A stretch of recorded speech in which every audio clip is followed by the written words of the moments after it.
Imagine you were blind, and for a single moment you could see for the first time. The world as you imagined it disappears, and for a brief instant you see the world as it truly is. That short moment changed your entire life and your perception of reality. Something very similar is reported again and again by people all over the world. Not that they were literally blind and suddenly gained sight, but that for a brief moment they experienced reality as it truly is. What you believe you know about yourself, your name, your past, your worries, even the voice in your head that constantly comments, judges and doubts, disappears for a moment.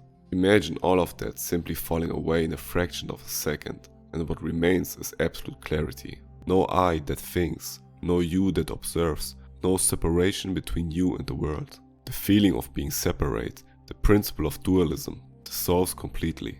Most of us may experience something similar for a fleeting moment, when looking at the sunset in complete silence or in a moment so intense that we forget ourselves. That moment disappears before we even understand what has happened. In Japanese Zen Buddhism, this phenomenon is called Satori. But Satori is not just a pleasant feeling or a brief state of calm. It is a rapture in reality, a radical shift in perspective. An experience that doesn't just change your thoughts, but shakes the very foundation of what you consider reality. Some describe it as awakening, others as an illusion bursting, and still others say it is the first time you truly see.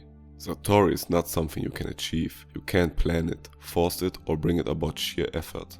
And yet, for centuries people have devoted their entire lives to this one moment.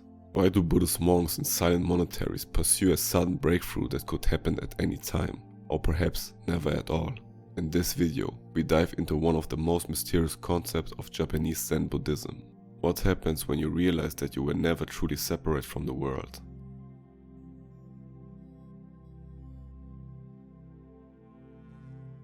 To understand what Satori really is, you first have to accept that it can hardly be put into words.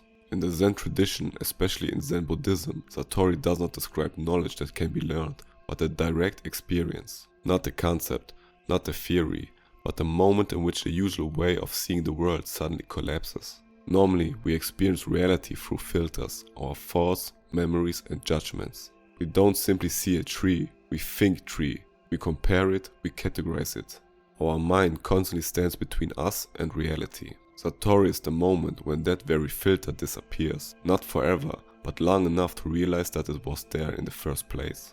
A classic example from Zen is the story of a student who asks his master what enlightenment is. The master doesn't respond with an explanation, but simply raises a finger. In that seemingly meaningless moment, the student suddenly has a breakthrough. He understands, not intellectually, but by experience. To outsiders, this seems absurd, but that is precisely the essence of Satori. It is not a logical process, but a direct realization. Another often told example describes a monk who meditates for years without feeling any progress. One day he simply hears the sound of a stone hitting bamboo. And in that moment everything collapses. No more searching, no more doubt, only pure being. The sound is not the cause in the classical sense. It is more like a trigger for something that was possible all along.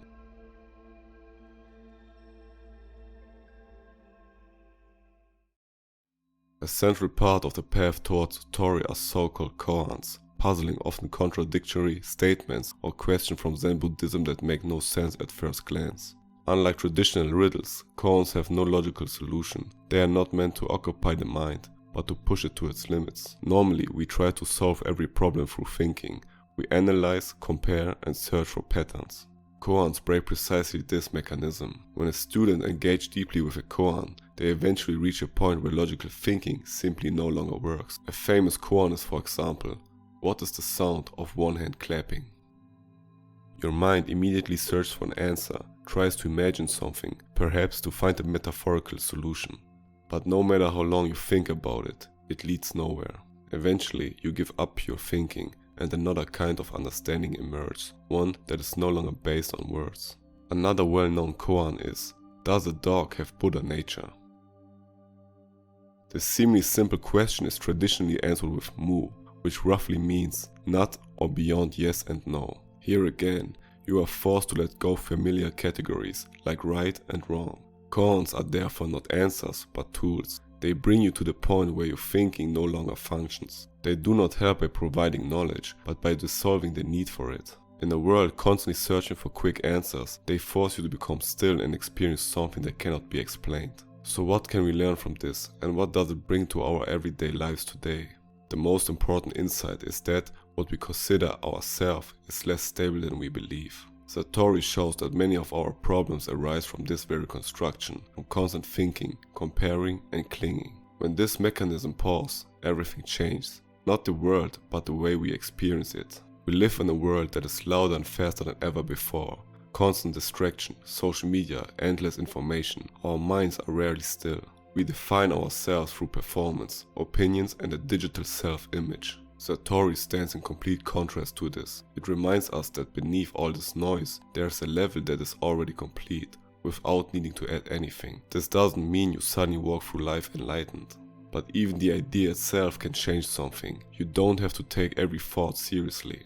You are not your emotions. Clarity doesn't come from understanding more, but from stopping the search even for a moment. It is not a goal to be achieved. It is more like a crack in habitual thinking, through which you briefly glimpse something that was always there. Satori is not something you can possess, something you can earn or achieve. And yet, it may be the most direct experience a human can have. A moment in which everything you believe about yourself, your identity, your thoughts, your worries suddenly become still. Clarity does not arise when you think more, but when for a moment you stop clinging to your thoughts. In a time when everything is becoming faster, louder and more complex, this idea feels almost radical. That you don't need to add anything, that nothing is missing. That what you are searching for is not outside of you, but hidden beneath all your thoughts, doubts and concepts. It is something that can happen at any time, in a sound, in a glance, in this very moment as you listen and realize who you truly are. The question you can ask yourself is, if everything you think about yourself disappeared for a moment, who would you be then?